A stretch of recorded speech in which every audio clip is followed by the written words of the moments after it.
I would have preferred to stand and speak, but there was no arrangement for a podium, and I needed two things while speaking. One was some papers, another maybe a sip of water, because I had a bad throat. So I prefer to my apologies for sitting and speaking. We have the presence of Param Pujya Swami Mitranand Ji. We also have the presence of Justice G.R. Swaminathan Ji, who spoke so eloquently about law and the colonization of law. And we also have Shri Satyanarayan Ji of the Vijay.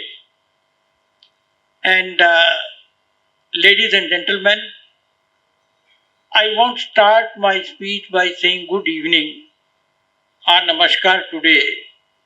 I will start with Jai Shri Ram. Jai Shri Ram. Well, it's quite loud and enough, and probably will reach those who talk in terms of finishing Sanatana Dharma. Now, Satyanarayan Ji was talking about Vijay. Probably, I'm making a guess, out of the people who are present there, my association with Vijay may be the longest, maybe. And Satyanarayan Ji may not be aware of it. 6th December 1992, Babri structure was demolished. And there was universal condemnation of the demolition, particularly in the English media. I happened to be working for the Indian Express Group. I was with Financial Express at that time. I was the chief of bureau. So our editor was Dr. A.M. Khusro, a Muslim gentleman. He was actually a gentleman. So he wrote a page 1 editorial condemning this beastly act by irresponsible people. And as the chief of bureau, I was entitled to analyze the news. So I wrote a piece explaining and justifying the demolition. Now, the news editor, he was one Mr. Khanna, he really got confused. And he said, Balbir, I don't think we can carry your piece. It is directly opposed to what the editor has written right on page 1. And he's gone home. And I find it very strange that the page 1 bottom spread contradicting what the editor has written. He tried to contact the editor. Those are not the days of mobile phone. He could not be contacted. Next morning, the editor called me. He said, Balbir, we cannot carry this piece. Every newspaper you read in the world, everybody has condemned. And you are justifying it. I said, sir, this is a very major event. And people have a different point of view. You as an editor are entitled to express your opinion. As a chief of bureau, I too have a privilege to write in this newspaper. And I will write what I feel like writing. He said, sorry, I cannot allow you to do that. I said, sir, if I cannot write what I feel on this issue, here is my resignation. That shocked him. He said, on such a small thing, you are willing to sacrifice your career. I said, it's not a small thing. I joined this profession. I didn't join the government. I joined this profession because I wanted to have the freedom to say and write what I feel like. He said, don't take it to your heart. And as I said in the beginning, he was a gentleman. And he tore the resignation And that piece was carried the next day, and I think carried that series in 3 or 4 installments. Now here the vigil comes in my life and in Ayodhya's life. Vigil published a collection of articles in 93, and somebody sent me a copy. I had not heard of Vigil. It contained my article also. So thank you very much. I am glad that the organization is being revived. We might have won the battle by getting Ayodhya, but the war is still to be fought. And it will have to be fought at every step, and there will be resistance. And I can assure you, as they very rightly said, vigil is the price, eternal price you pay for your freedom. So vigil is needed. Now, let us come to the book. Friends, this book was written in 4 months straight. This is a 400-page book. It was basically written at the instance of VHP. The VHP International President Alok Kumar, a very old friend, he walked for a meal into my house in August end. And after eating, he said, "I have come for the request that our entire team has sat together. We want one book, authentic book on Ayodhya and Ram Temple before its inauguration, which was slated for January 22. I had so many personal commitments, including a visit to London 1 month. My daughter stays there, settled there, and like Vandana, she is also a doctor. So tickets have been booked, arrangements have been made. So if you have to do a book, you can't go to London. You can't attend wedding anniversaries, birthday parties, and socialize. So we cancelled the London visit. And for 4 months, I was completely devoted to the book. But let me tell you, writing 400-page book, even if somebody had offered me a ton of money, I would have said no, because it is impossible to finish such a book in 4 months' time. But the book became a possibility because of the blessings of Lord Shri Ram. It would not have been possible. It's humanly impossible for somebody like me, because I'm pretty lazy and I'm not that hardworking. But Ramji made me work hard, and the book got completed. Now, while writing this book, I read about 50 books in English on this entire controversy. And out of these 50 odd books, 7 or 8 presented an objective view of the issue, and more than 40 made about 4 or 5 points. Number 1, that this was a piece of land which was stolen by VHP RSS. Number 2, how do you prove that there is a Ram? It's a non-existent. Just some people believe it. And I put it very sarcastically, as if they were asking for a birth certificate of Ramji and registration paper of Dashrath's palace in Ayodhya that produced the revenue record that this land was owned by Raja Dashrath. Stupid questions. And third, they said that when God is everywhere, Bhagwan to sab jagah hai, God is everywhere, then why insist on a temple? I have answered all these questions, but this last question, I posed them. I said, God is everywhere. so you don't need a temple. Tomorrow, your car suffers a puncture on a highway, it needs air, so you stand on the roadside, and because air is everywhere, so wave it like this. So, for getting the air, you will have to go to a pump. Similarly, God is everywhere. But for many of us to find a connection to God, we need some symbol. We need some place where we feel inspired, where we feel connected.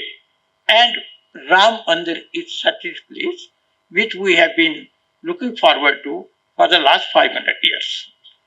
Now, quickly, I want to share some facts which may shock you and which have shocked the people, particularly those who have been opposed to the Ram temple. Because these facts demolishes their case completely. Number one, the temple movement was against the Muslims. And Muslims are also made to believe it. And it was said it was a basically Hindu-Muslim issue. Friends, post 1947, after independence, it was not, and I repeat, because Indian Express I spoke somewhere and quoted me wrongly, it was not a Hindu-Muslim issue at all after partition. Not at all. The Murtis manifested, Ram Lalla manifested himself on 23rd of December 1949. 23rd of December 1949. And who is the first witness? Of course, people say that some people mischievously put the Murtis inside. But believers believe that it was a divine intervention. It was a divine phenomena. So who is the first witness of the divine phenomena? There is a head constable of United Provinces Police. That is what UP was called those days. His name is Abdul Barkat. He is a Muslim. He is posted there. And the Ram Lalla appears, manifests. He is called by the court, asked to explain in the court on oath. How did it happen? You were on duty there. He said, sir, yes, I was on duty. I was keeping a vigil on the structure. And suddenly at night, there was a massive glow of light. Massive glow of light. The statement is in Hindi and Urdu. वहाँ बहुत सारी रोशनी हो गई. And I went, my eyes started blinking. And I was very curious. I was looking at the whole thing. And suddenly a boy of 7, 8 years, very handsome boy, he looked like divinity, he appeared in that light. Then what happened? Sir, I went into trance. I couldn't tolerate that light. I just couldn't manage myself. And I became unconscious. And when I regained consciousness, all the heavy locks which were been put on the structure had broken on their own. And the place was full of devotees who were singing the Ram Bhajan. So it is an evidence given by a Muslim. Number 2, this case went to the court, and under section 145, Judge will know, to put a receiver on a disputed property, 29th December 1949, 6 days later. As many as 12 Muslims, local Muslims from Ayodhya, they gave an affidavit in the court. Sir, we have no interest in that place. Hindus have been worshipping there. We don't know for how long. We'll be very happy if this property is given to the Hindus so that they can develop it the way they want to do it. Number three, one of the accused, who was accused of putting the murti inside, his name was Abhiram Das. And later on, he should have been a matter of hate for Muslims. But later on, he was, in 1960, there is a village in Barabanki, and one Muslim, Kuam Kidwai, gifted him his entire land and house for putting up a Hanuman temple. So it was not a Hindu-Muslim issue at all. But it was an issue. The issue was between proud Indians, believing Indians, whose minds were not colonized, and those who had colonized minds. They were in terrible minority, but they were in power. 23rd December 1949, Ramlalla manifested. 26th December 1949, 3 days later, Prime Minister of the country, who should be worried about invasion from Pakistan on Kashmir, who should be worried making arrangements for the rehabilitation of millions of refugees which would come from Pakistan, found time to send a telegram to Govind Vallabh Pant. He was called a premier of United Provinces. This is what UP was called, making 2 points in that telegram. It's on record. Number one, throw out the idols, use force, throw out the idols. And second, restart Muslim prayers in that property. Now that property had been abandoned by Muslims since 1934. In 1934, in the British India, the Hindus had made a valiant effort to regain the control, and they got control for a couple of days till they were evicted by the police. And after that, and the property was also heavily damaged. That easily can be called as the first emulation.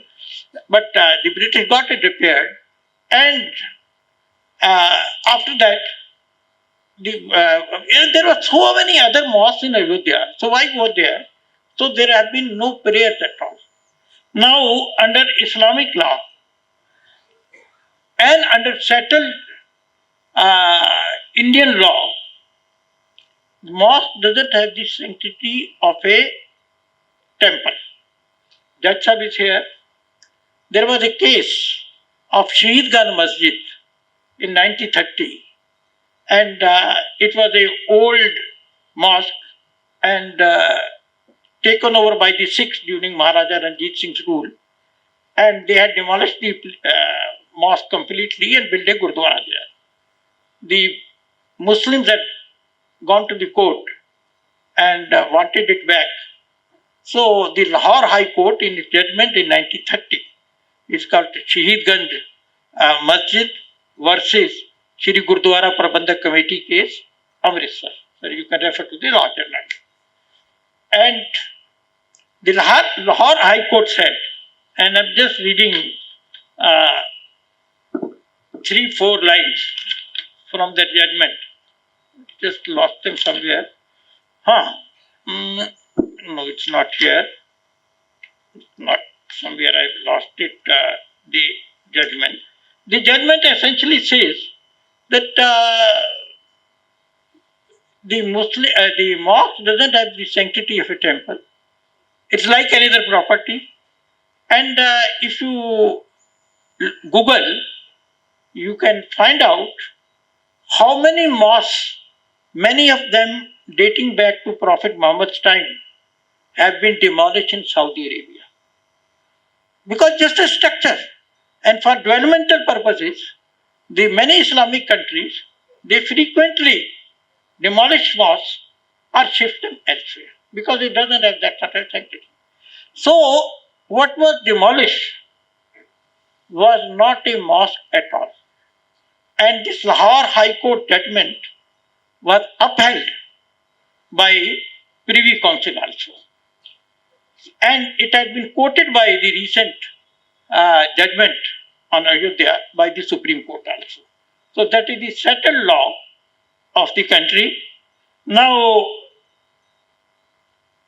this desire on the part of people in Ayodhya to reclaim Ram Janambhoomi had to be understood against the events that had preceded that. 1930, nobody had spoken about a separate country for Muslims in 1930. That was the first time issue was raised and said that there need to be a 1930. The word Pakistan was coined and became a currency. In 1933, there was a chap called Rahmat Ali Khan. He coined this word in 1933. And in 14 years, it becomes a reality. In 14 years, that becomes a reality. On the basis of religion, on the basis of emotions, you ignore history and geography, make fresh laws, ignore old laws, and hand over 1/4 of the country to a group of people in the name of religion. And what did the Hindus want? 2.77 acres of land after 500 years of struggle.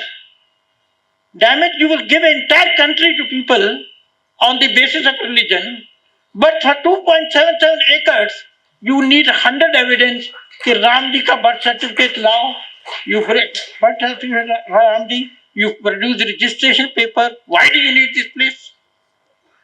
It was against that. And let me tell you one thing more. It is absolutely wrong to say that this movement was started by RSS or VHP. It was a movement started by civil society of India. Civil society. RSS and BJP, whosoever would have been sympathetic at that point of time, they were part of it.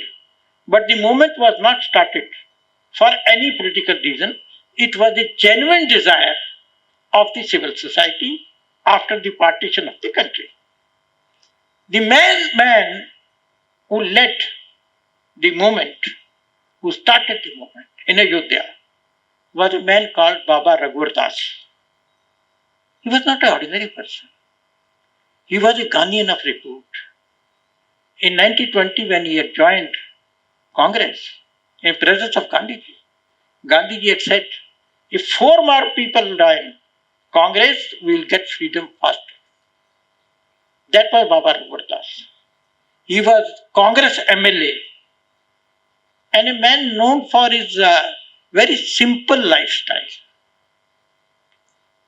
Then you had Hindu Mahasabha supporting him, and then you had the entire district administration supporting him. Nehru kept ordering from Delhi, throw out the idols, start Muslim prayers, but he could not translate his orders in reality in Ayodhya. Because KK Nair, a Keralite, an ICS officer, he put his foot down. Somebody must read his correspondence. I reproduce it in this. Then Guru Dutt Singh, the city magistrate, the local SSP of the police, Baba Raghuvar Das, and then of course Hindu Mahasabha Karyakartas. Then in Lucknow, Govind Vallabh Pant, the chief minister, Bhagwan Sahai, the chief secretary, ICS, and the home minister of United Provinces, Lal Bahadur Shastri, who became the prime minister. They all wanted Ram temple at Ayodhya. All of them. Only one man tried to stop it, and that was Pandit Nehru. I have devoted 2 chapters of my book. I don't want to go into the history of the struggle because then of course this speech will become too long and I don't want to tax your patience. I know you are not here because of me, you are here because of Lord Ram. But all the same, You see, different efforts were made, and in 1751, Malhar Rao found that this man, the ruler of this Ayodhya region, Awadh. So he was fearing an attack from Afghanistan. So there was supposed to be, I don't want to go into that detail of the history. Malhar Rao had made a reciprocal arrangement. If I help you, you have to hand over Prayagraj, Ayodhya and Kashi to me. But that couldn't happen at that point of time. Interestingly, the first case during the British time registered in case of Ayodhya is against Nihang Singhs. In 1858, Nihang Singh Fakira Khalsa, he came with a band of Sikhs there and occupied the Babri structure, drove away the Muslim chap who was looking after the mosque at the point of time, conducted a Havan. There is a FIR against him. It is available. I conducted a Havan and with a charcoal wrote all over the page Ram, Ram, Ram, Ram, Ram, Ram, Ram. Of course, the case was registered. After a few days, he left. But the first fight during the British time was actually put up by Sikhs of India. Then the case had gone to the court, and one Carnegie, who was in Ayodhya from 1858 to 1870, he made one observation. Ayodhya is to Hindus, but Mecca is to the Mohammedan, and Jerusalem to the Jews. This has been historically important. It has not been produced by the RSS or BJP, as they say. Then Mahant Raghuvar Das moved the court. He owned a piece of land called Ram Chabutra outside the structure. He wanted to build a temple there. The judiciary at 3 levels rejected his request, but the judge, his name was District Judge Colonel Chamier, stated in his judgment, and I am just quoting 3 lines. This is Justice Colonel Chamier. He says, it is most unfortunate that a masjid should have been built on land specially held sacred by the Hindus, but as the events occurred 356 years ago, it is too late now to remedy the grievance.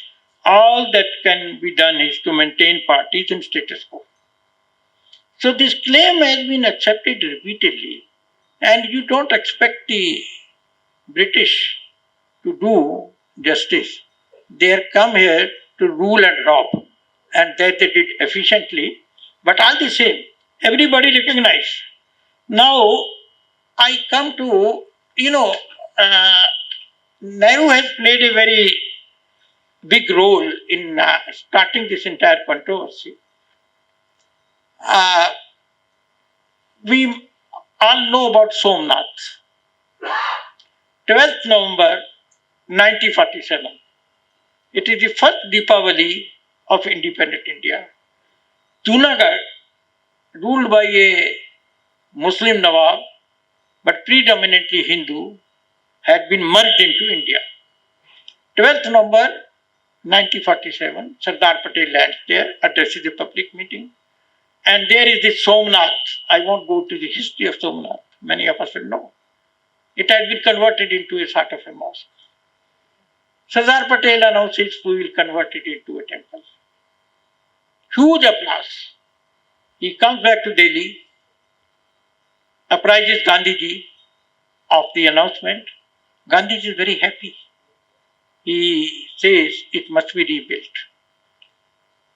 Cabinet meeting is held. And who presides over cabinet meeting? The Prime Minister, Pandit Jawaharlal Nehru. Sardar Patel puts the proposal. Nehru immediately, yes. And not only agrees to rebuild, also agrees to finance its rebuilding. In the evening, the cabinet goes and apprises Gandhiji of the decision. Gandhiji says, it's a very good decision, but don't rebuild the temple with funds from the government. The funds must come from the Hindu community. His proposal is accepted. And a trust is formed under Kanhaiya Maniklal Munshi, who is a cabinet colleague of Nehru. And temple reconstruction starts. I'm going to make a very important point, which will tell us about Pandit Nehru. Now, 30th January 1948, unfortunately, Gandhiji is assassinated. 15th December 1950, Sardar Patel dies. 1951, temple is nearing completion. At a cabinet meeting, Nehru admonishes Kanhaiya Maniklal Munshi, I don't like your involvement in this bloody temple business. This is Hindu revivalism. You must stop it. Kanhaiya Maniklal Munshi writes a stinking letter, which is there on record. I mentioned it in my book, saying that I have not given up my identity. I am proud of my identity. And when the temple is complete, the trust requests Dr. Rajinder Prasad, the President of India, for Pran Pratishtha. Nehru as Prime Minister advises him not to go. Sardar Patel defies the Prime Minister and goes. Please understand one thing. Nehru had asked the President to defy a cabinet decision. And if Nehru was so opposed to building a temple, when the proposal was put in the cabinet, he should have the moral courage to say, if you decide on building a temple, I will resign as Prime Minister. The man kept quiet. Not only kept quiet, even agreed to finance it because he was scared of Gandhiji and Sardar Patel. And the moment these two stalwarts were gone, he showed his true colors and advised the President not to go by the cabinet decision. I won't call Nehru immoral. I will call him immoral. I'll call him immoral. The man had no moral. He did not oppose the temple at that time. And now he has no compunctions in opposing the temple. Fact is that Nehru was, by nature, if you go through, he had a completely colonized mind. He looked at India, Hinduism from Marxist and from Western perspective. And there is a very unfortunate speech which he made in Delhi at a Lalit Kala Academy function in 1959. I have reproduced that speech. It is on record. It is there on record of All India Radio. It is there on record.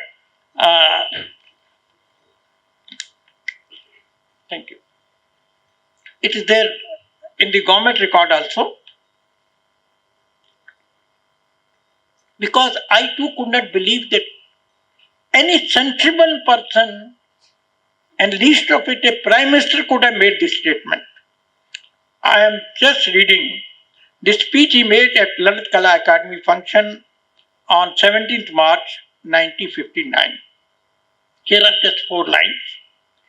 Some of the temples of South, and particularly I am sitting in South India, some of the temples of South, however, repel me in spite of their beauty. Read the next line. I just cannot stand them. I just cannot stand them. Why?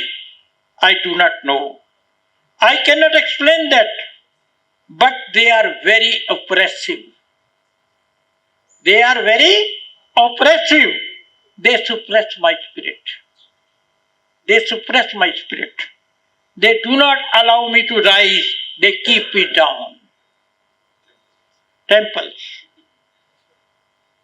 And what is the symbol of beauty, inspiration?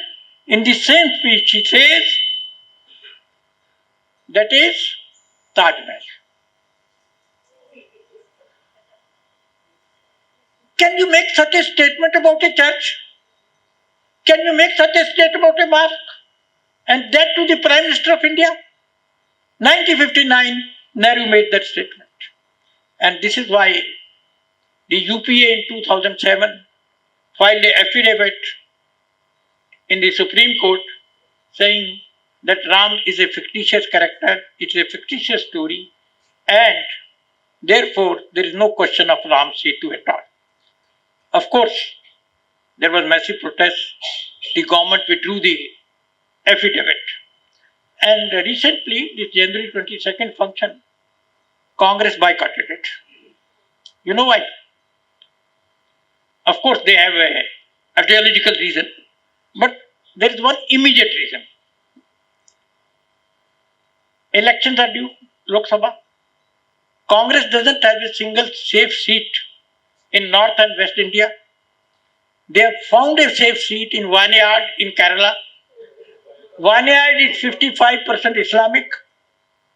Baba, if you are seen anywhere close Ram temple, the Muslims will vote against you at all. And you will lose the election. So the Congress had to make a choice between Ram and Rahul. And they choose Rahul. So, and we believe in Ram. Congress believes in Rahul. I don't know how many of you understand Hindi. Just can you raise your hand? Quite a few. I am surprised, pleasant. So, I am trying to put my sentiments in a couplet. The couplet is in Hindi. It is in reference to Nehru dealing with India. The context is people like Nehru, Sonia Gandhi and Rahul Gandhi dealing with India. The couplet is in that context. तेरे शहर के कारीगर, तेरे शहर के कारीगर, बड़े अजीब है दिल, बड़े अजीब है ए दिल, कांच की मरम्मत करते हैं पत्थर के औजारों से, कांच की मरम्मत करते हैं पत्थर के औजारों से. So,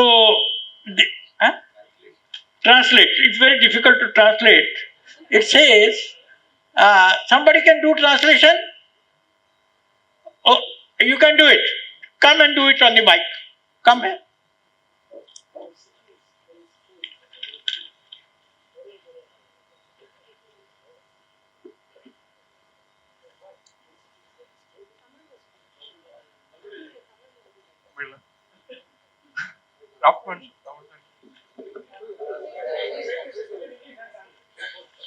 He's trying to explain that I'm feeling really surprised. In your city, you have a craftsman who's trying to create something out of a glass using stones.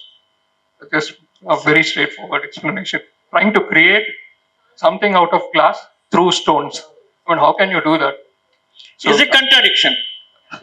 Yeah, you have to see it in an ironical manner. Thank you. See, understand one thing. What was demolished on 6th December 1992 was not a mosque.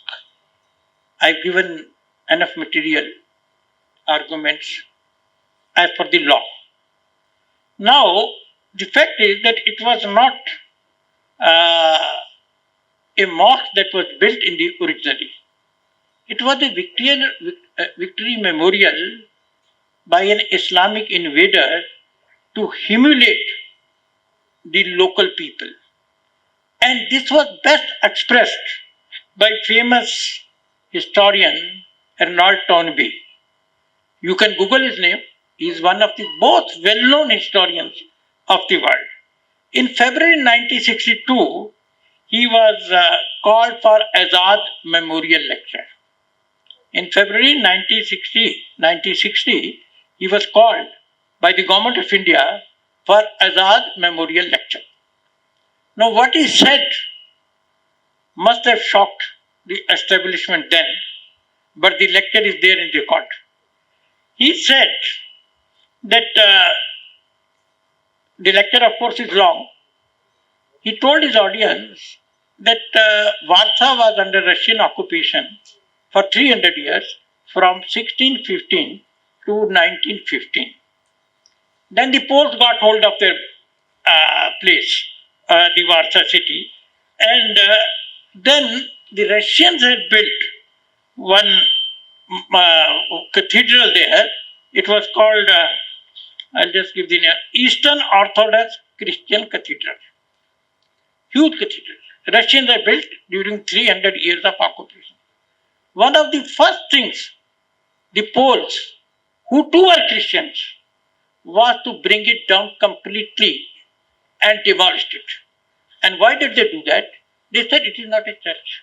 This was to humiliate us, and we now that we are free, we need not tolerate it at all, and they brought it down. And citing that context, Arnold Toynbee said in his lecture, and I am quoting 4 or 5 lines from him, Aurangzeb's purpose in building those 3 mosques, 2 in Banaras and 1 in Mathura, was the same intentionally offensive political purpose that moved the Russians to build their Orthodox cathedral in the city center at Warsaw. Those mosques were intended to signify that an Islamic government was reigning supreme even over Hinduism's holiest of holy places.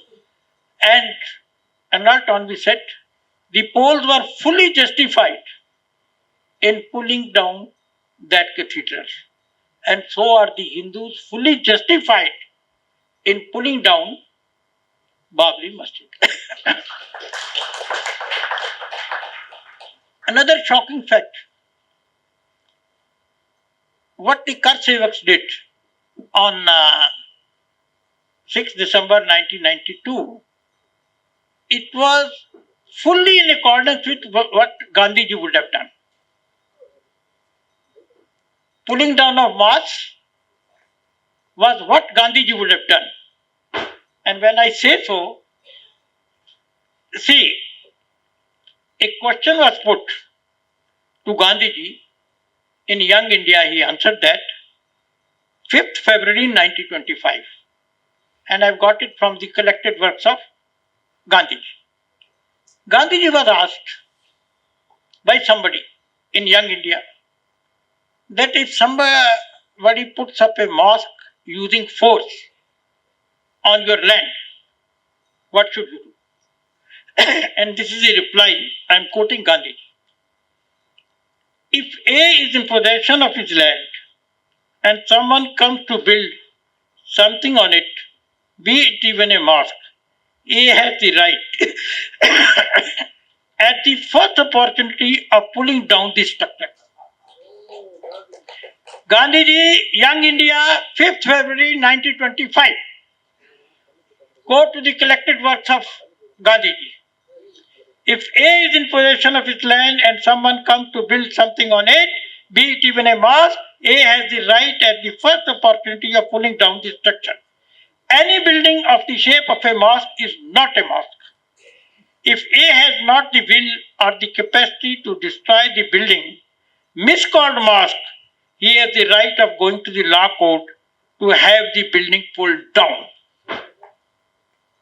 Gandhiji ki baat par you must give applause for Gandhiji. Okay. So this, what the Kar Sevaks did, it was exactly by what Gandhiji had said in 1925. And when the book came out, few friends of the media, English media particularly, they started calling me. How can Gandhiji say such a thing? I said, I can't explain how Gandhiji can say such a thing. Only he can explain it. But I can definitely prove that he said such a thing.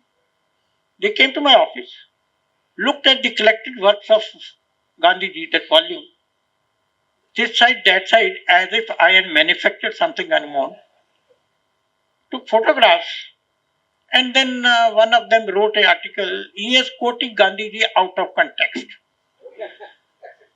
So, what the Karseviks did was absolutely in what you can say in accordance with the Gandhian values. Now, the Ram temple in Ayodhya is a reality.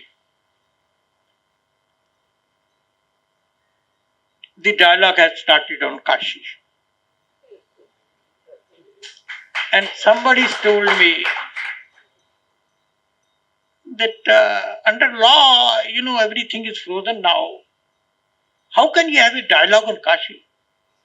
I said, my dear friend, if you don't have a dialogue, there will be demolition. So it's better to have a dialogue. And India is a very, what you can say, very ancient civilization. And I'd like to quote, before I end, Mark Twain, an American writer and philosopher. In 1897, he must have come to Banaras and made a statement. It's 2 lines. Banaras is older than history, older than tradition, older even than legend, and looks twice as old as all of them put together. So what applies to Banaras applies to rest of India also. So last 4 lines, again in Hindi. जो पूरा ना हो उसे अरमान कहते हैं. What cannot be attained is called a wish or a अरमान. जो बदले नहीं उसे ईमान कहते हैं. जो ना पूरा हो उसे अरमान कहते हैं.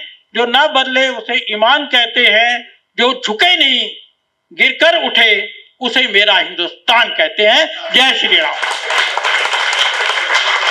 Jai Shri Ram.